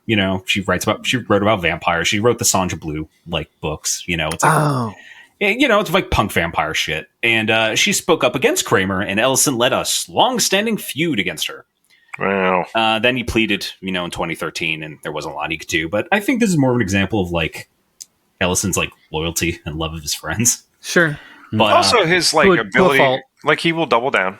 He will. Yeah. He will not back down, even if he's fucking wrong. He has apologized, though. I will say that. Yeah, I mean, I just can't think of a specific example offhand. I mean, he did grope Connie Willis that one time in the Hugo Award ceremony. I think it was 2006. That's right, the award ceremony. That was... Yeah. I think he did apologize. I don't know where. He apologized for that one, too. She refused it, which I would have, too. Fair. Don't be groping people's breasts. Yeah. So... I don't know if that's around the time. Yeah, again, not to excuse with mental illness, but he did have to get committed at one point. I didn't know that. And Straczynski talks about it in the intro. Yeah, interesting. I didn't know that. Yeah, all the greats, right? It's what got him diagnosed. I don't know if it was around. I don't know if it was around that time. So, I may 2006 talking out of school, but as he said, not to excuse either. As I remember, it was later on in his life, when that started happening. I mean, his whole life could be. Hey, we let George Bush Sr. do it. So. Yeah. Well, but he had a history. Look, I mean, I've read a lot of his stuff from the 60s. I've read a lot about what, the stuff that the kind of rhetoric that he would get into bar fights in LA. He would have Gore Vidal wrote a piece about how Harlan got into some altercation with Frank Sinatra over pool. At some bar in LA. It's it became this whole thing where Frank didn't like Harlan's cowboy boots or some shit it ended in 1965 Los Angeles. Frank Sinatra had a very punchable he was pretty punchable demeanor. What I wanted to say is that Harlan had a lot of the chauvinism of that time. Yeah, absolutely. And Harlan evolved from the chauvinism of that time to maybe a different kind of chauvinism. Yeah. And I think he got called on it enough and he got talked to about it enough that he actually made, I feel like he made an effort, and I feel like a lot of what he's writing, sometimes it feels that way. His support for the Equal Rights Amendment for the National Organization of Women, a lot of the stuff that he would write about and publicly call for support for, a lot of his activism, I don't think it was out of like unnecessarily a sense of mea culpa, but his feminism also was pronounced, and he did and he reacted a lot of times against violence against women. Yeah. And I don't know, the complications of Harlan's mind, but that also existed. Yeah. Well, even in his fiction, like he did evolve as a human, and I think he was aware of that. And he left a hell of a record of it. That you could read chronologically and just see this person as they learn things and unlearn things and learn new things. Like, even in Deathbird stories, there was like an introduction to one of the stories where he refers to God as he/she. Where he's not admitting pronouns. No. Yeah. This is no, exactly. Well, exactly. There was nothing. I mean, there was nothing that he loved. I don't know, more than just like destroying racists and evil people and like misogynists. He loved. There was no greater and more joyous target for him. Yeah, I distinctly. That's another thing. There's never a vibe of like defeat. Really, even when he's writing about it, his writing doesn't have it in it. He's always aghast at something or amazed at something and wants to show it to you. That's the vibe I've gotten from most of his stories. Or if not that, he's got your arm pinned behind you, his hand grabbing the hair on the back of your head, and he's forcing you to look at something. Mm-hmm. But there was never... Go ahead. But there was never a guy coming from like a place of weakness when he did this. He was always very lightning rod, like focused. That's not what you focus. You don't focus a lightning rod. That's the dumbest thing I've ever said on this podcast. You heard it here doesn't first, it folks. work? It collects electrical energy, doesn't it? Okay, well, okay. That's I got what you were saying. Thank you. You were saying. I got to stop drinking Red Bull. It's the Red Bull. Yeah, you do. Poor man speedball. But like, this is a man who, like, I remember distinctly in the interview, he said it's like, and I think it was just pertaining to like racists of like, well, if you start trouble, you should be, hung over the barn door and beaten until your piss runs red. Basically. He always called out bigots forever. There are plenty of stories of just like, it's kind of like they're akin to those. It has that feeling. It's that same sort of like specific joy of when the Klan shows up in Red Dead Redemption 2. Yeah. You get to just like, look at them. Oh, what do I get to do to them? Like it's that same kind of joy and focus of like, how inventive can I be to cause these motherfuckers pain? It brings him joy. Like, Jack Kirby. There's that famous story. Yeah, a little bit. About how like these Nazis like phoned into his office and he like climbed down all the steps, rolling up his sleeves. And by the time he got, there was these Nazis talking shit to him. And she's like, all right, I'll be right down there, bitches. And he fucking climbs down 12, 14, 20 stories of fucking steps. And they were gone by the time he got there. And it's like, see, there used to be, this Captain America vibe that went on, this legit. Jack Kirby like killed Let's Nazis, handle shit. Yeah, exactly. Yeah. Like, he did. This is someone who actually killed Nazis himself in World War II. But there is a sense that, and I think we're going to see more of it as time goes on with considering they're, sending people to camps now. I think we kind of need that spirit now, where it's like, I know they're supposed to be government agents and shit, but you need to stand up. So much of the stuff is still you need to stand up for something. So much of the stuff is still like very, very valid today. You were telling us too, Luis, his commentary on current events at the time when he was talking about Beirut. Right. Well, he was talking about the war. This is in 82 or something like that. He started answering letters. This is in July of 82. And they'd asked him, like, you haven't, you talk a lot about all this stuff, but you haven't said a word about Israel and Lebanon. Like, why haven't you said anything about it? And he goes on to talk, to give a really like wonderful, precise 3-page analysis of like, look, this is why I don't talk about it at length. But just to be clear, let me see. He basically like, I'm trying to find the exact point that summarizes it, but I'll start it with this. Though I am a Jew, I find it impossible to side with the Israelis in this terrible conflict. It's gone too far. Even if one accepts that Israel was driven to this madness by the PLO depredations, it's an unconscionable escalation of genocide by a people who were decimated within memory by just such an organized program of slaughter. So he used the word genocide to describe. This is 1982. Happen again. Yep. This is 1982. He's writing this in the I don't know if it's the Free Press or this is in over there. I mean, it's the reaction that if you see and he it, goes on. It's Like have. it's a very very good take. Generally, and he calls out the names. He calls out the generals. He calls out the people that we know in the context of that time, and he's very clear. And he's like, I can't say anything more. That's not going to do. Like it's not going to. He's sickened by everything. He's done with everybody. He's a humanist, and he hates the situation, and it needs to stop. And he has reasons for all of it. And he's like, but I'm not going to waste my time because that's not, or not waste my. He has no answer but a flippant one. He says, and that's not, and that won't do, and it won't do for Arafat or for Begin or for misguided supporters of one way or another who are going to, he doesn't want to provoke people to one side or another in that conflict. He knows what he feels, but he's not going to add to it. And now we're here. And now we're here. And it's the same fucking thing. It's all happened before, and it'll all happen again. Oh, it's definitely worse. Well, yeah, it's different. It's different now. It's different now. Yeah, it's been worse the whole time. I just he's like definitely on the same like length of like Art Spiegelman, right? Because Israel like his like it basically is like don't come to Israel. Like you're on a list essentially. Where it's like it's Jews who are like critical of Israel, and it's like, well, you're not Jewish, man. Right. And it's I don't know. It's or like there's that. I don't know who was calling him an anti-Semite. I don't know if it was related to that.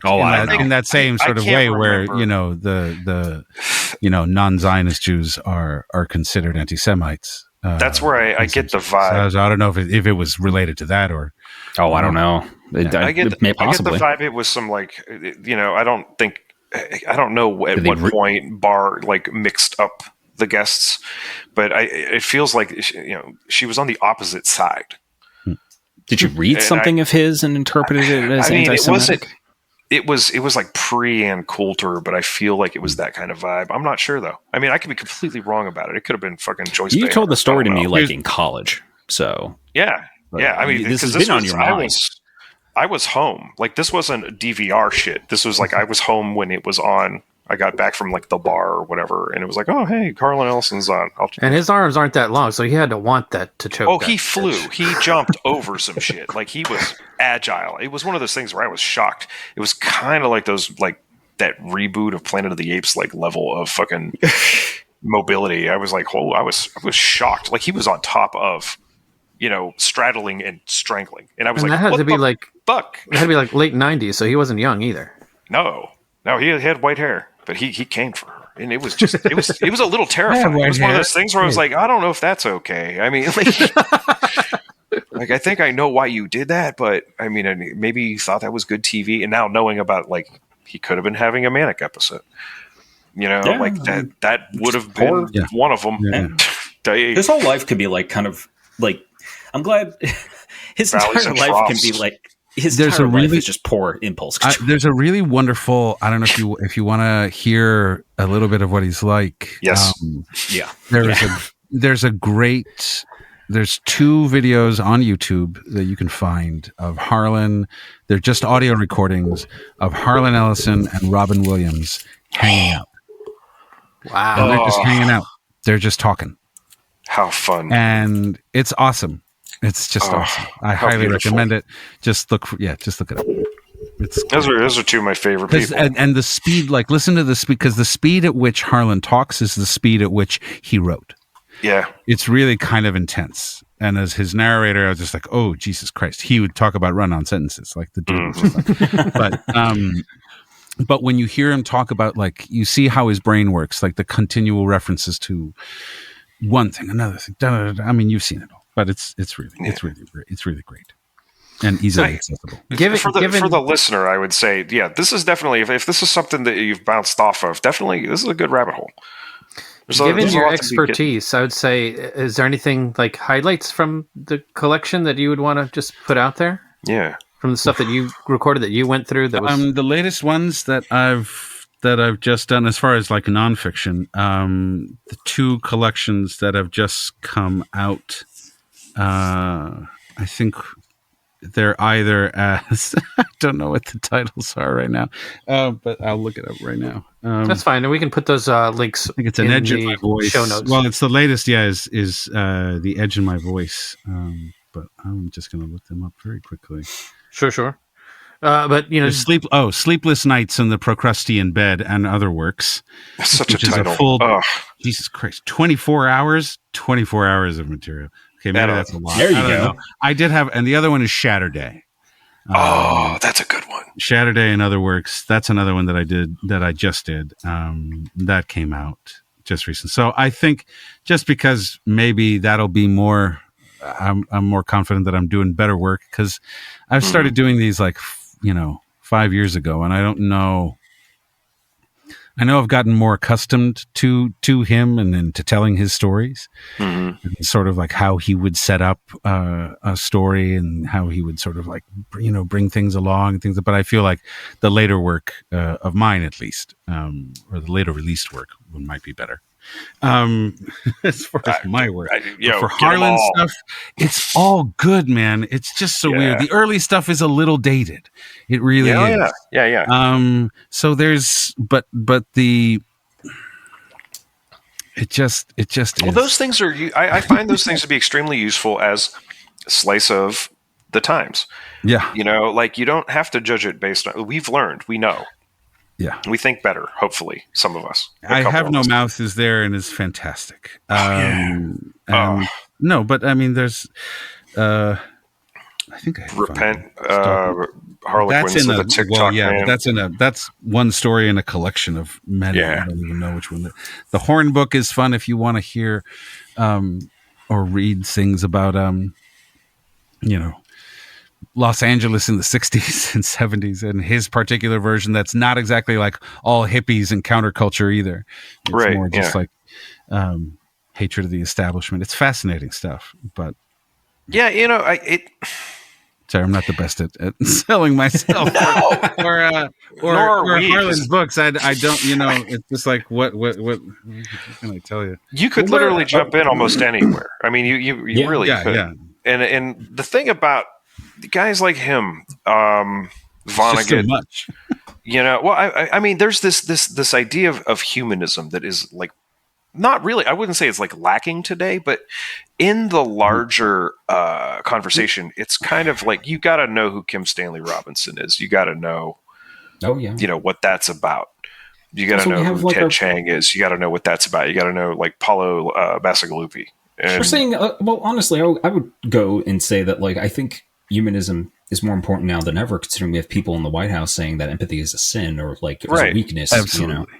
And because all these freaking tech barons that, again, read the first part of the book, but don't take the lessons from it, don't read the second part of the book, build the torment nexus. Nightmare blunt rotation, these guys, man.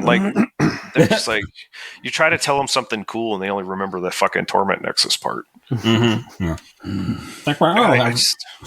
I remember Harlan Ellison, the torment nexus is a great idea. But there was this kind of, I remember, I think the breach kind of came with Clancy when everything got real techno oriented, and people were more interested in the gadgets for a while. Yeah, you still had Crichton being a bit of a Luddite. It was sometimes almost justified, like sometimes not. A return to that golden age sci-fi stuff that was all about, again, the shiny tech and not what actually happens, Marvin the Martian. What exists. Well, I don't think that'll ever go away either, because people like the shiny toys. And it's fine. Again, you could write about that. It's No, but instead of humanity getting obliterated by technology. Yeah, it's where we're lifted. What could it be? What is the counter that Harlan would make? That we can't be a blob. We have to fight for human stuff. We have to keep Repent Harlequin said the TikTok man is a story about people being on time. Right. Being on time for commerce. Mm-hmm. But for who?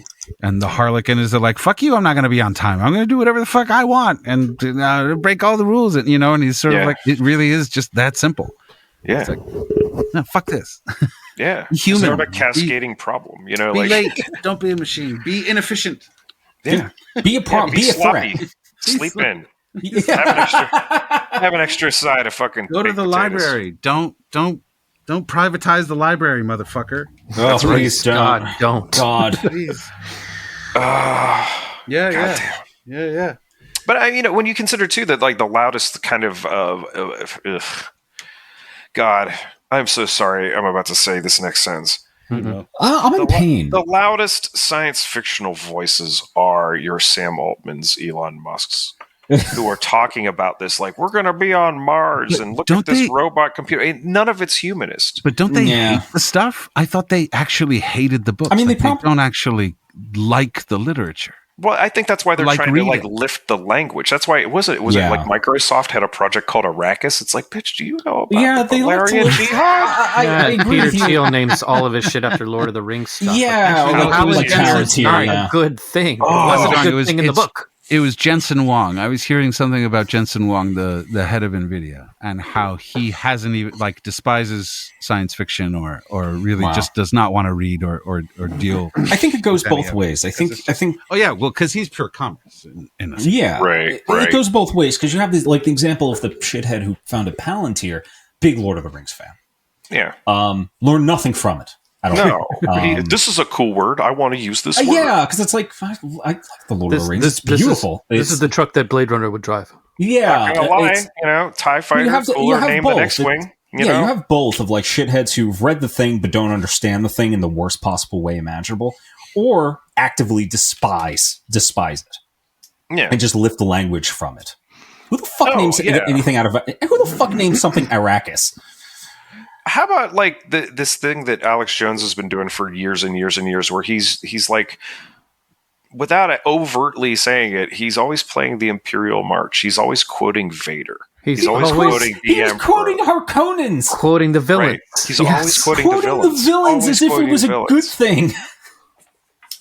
It's this misappropriation of fiction. I mean, that's the danger of fiction, really, especially that's the danger of popular fiction, of it becoming this cultural thing, and then look at Squid Game, which is this really weirdly anti-capitalist dude, when I worked at GameStop, and now I'm listening to podcasts, and there's one for one of these actual casinos, and they're listing the ones they have. They're like, money, Jingle Jangle, Flintstones, Squid Game, and I'm like, dude, when I worked at GameStop, when I worked at GameStop, it was I had a lady come in, and this is during it's temp work. So it's during the holidays, during Nightmare season.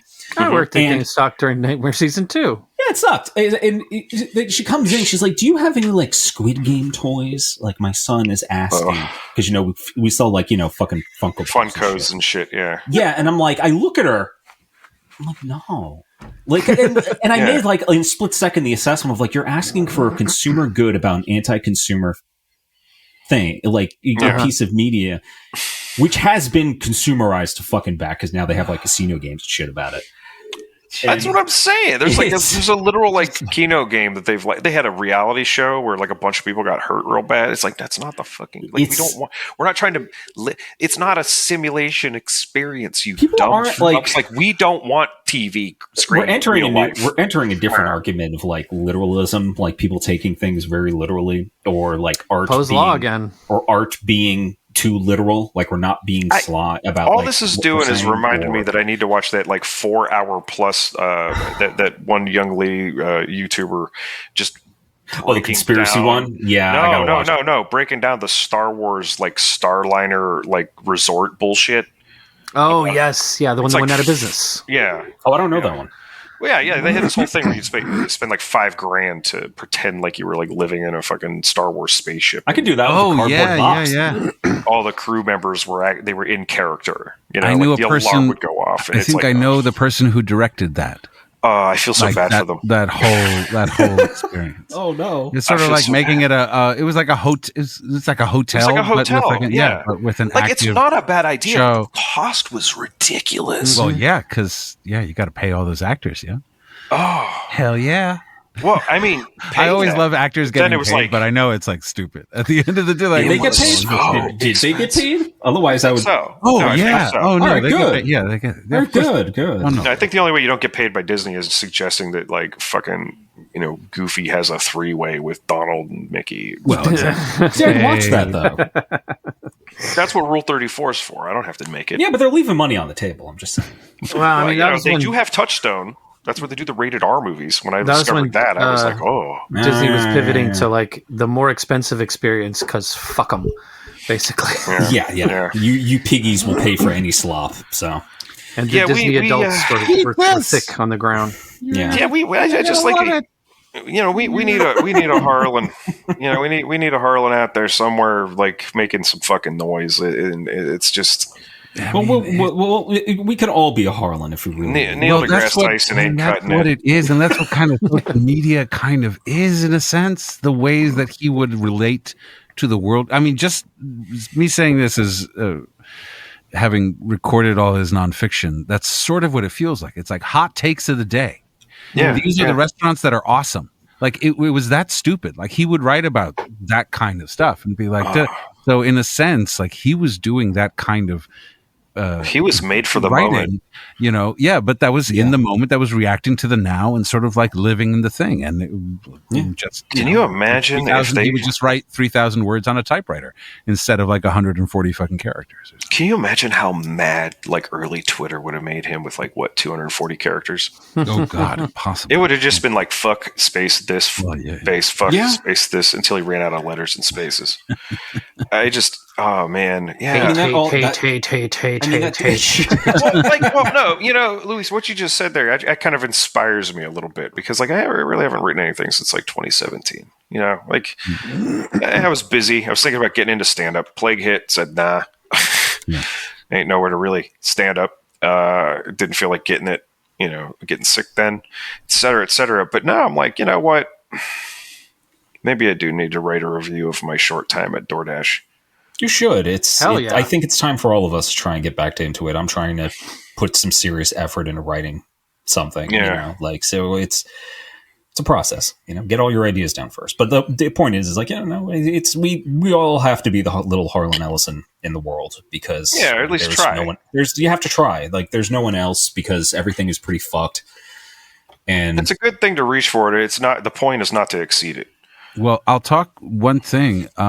You guys are doing this show. Harlan also for a while was part of a radio show called Hour 25 on KPFK or something like that in LA. Mike Hodel ran the show, and then when Mike Hodel passed away, Harlan took it over, and so he would do hourly shows talking about books, Harlan had a podcast. Yeah. Oh my God. Podcast. Harlan took over Hour 25. This guy was so ahead of the fucking curve, man. And he was an invited guest. He wrote a lot of stories about it. And then Straczynski took it over. He gave it to J. Mike Straczynski. That's great. In what year that was, and then it ended. Yeah. When Harlan Ellison definitely a podcaster more than a tweeter. Oh yeah, no, I think because he also he had things on the Sci-Fi Channel. He loved being on TV. He loved talking super fast and so fast that you couldn't get a fucking word in edgewise. 100%. He had a lot of thoughts, man, and they were fighting each other just to get out. Naturally, man, running at 11,000 revolutions. I always loved finding videos and interviews and stuff with him. Yeah. It's so intense. Once I found that, I started reading. That's why, the first times I recorded his books, I was like, "Oh, these are great stories," but I didn't realize the voice that was behind him. Yeah, because I like to meet a book where it is, not with any kind of preconceived notion, just how I receive it, how the author writes it, and I'll just record it. So the book, so the stuff, so it stands on its own. Right. Yeah. So as the author wrote it. Nice. Yeah. But then I started realizing, I'm like, oh man, I wonder if this guy's on TV. huh, and I started like looking at him like, oh shit. Like once I heard him actually talk, I was like, oh no, like I should have started again or tried. Like with the fiction, it's not as important. The fiction is more like storytelling and things like that. There you can be but with the nonfiction, finding what his voice was and like leaning into it was just so much fucking fun. And I he was so intense and so a lot, man. It was a lot, and it's exhausting. Pay the fucking writer. Yeah. And again, quickly, can you tell us where people can find these recordings of yours? Anywhere that audiobooks are sold, please don't listen to them on YouTube. Please pay for them if you can, or library or something like that if you can. Just because I get there's a little bit coming my way if you do. And I put a lot of work into it. Oh yeah, it's not a lot, but these are special. Hell yeah! But anywhere that audiobooks are sold, and they're on Spotify, they're on all the major formats, they're on all the major distributors. You can search by my name, Luis Moreno. I record a lot of other stuff, namely one book that How to Hide an Empire by Daniel Immerwahr, which is about American colonialism in basically from 1898 to the present day. Oh, I gotta check that out. That sounds good. Book. Yeah, it's great. You learn a lot about. Yeah, here's my plug. If you want a real fun book to get into, How to Hide an Empire. Well, we'll put a link to that in the show notes for sure, man. That's one I'm particularly proud of. But yeah. Well, thanks for coming on. Thanks for having me. Yeah, this was a lot of fun. Oh, I think he'll be back. Oh God, yes. Oh, absolutely. Yeah, right. We'll be doing a boy and his dog coming up here at some point. Yeah. That's a mind fuck. In the loop. Oh, I'm excited. All right. Well, thank you all for listening. And holy shit. Visit the Patreon. Patreon.com/NeonDystopia. Check it out. You help us pay our writers and keep the lights on. And yeah, you know what? Whatever. I thought we were going to be able to come in under 2 hours, but this thing gets wonky at like 1:55 about doing the automatic thing to the YouTube. So I'm just not even going to worry about it. Y'all listening to this, you're going to have to wait on the YouTube. I ain't in a rush. We're just going to have the audio, but you ain't going to have the YouTube for the audio is to go through the Torment Nexus first. So yeah. Well, on to the Torment Nexus. Hey, it's the Low Life Podcast. Do you know anything about hackers? You jam with cops on cowboys and cyberspace? Ever read Neuromancer? Ever experienced the new wave? Next wave?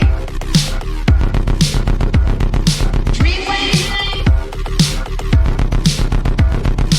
Or cyberpunk? I didn't think so.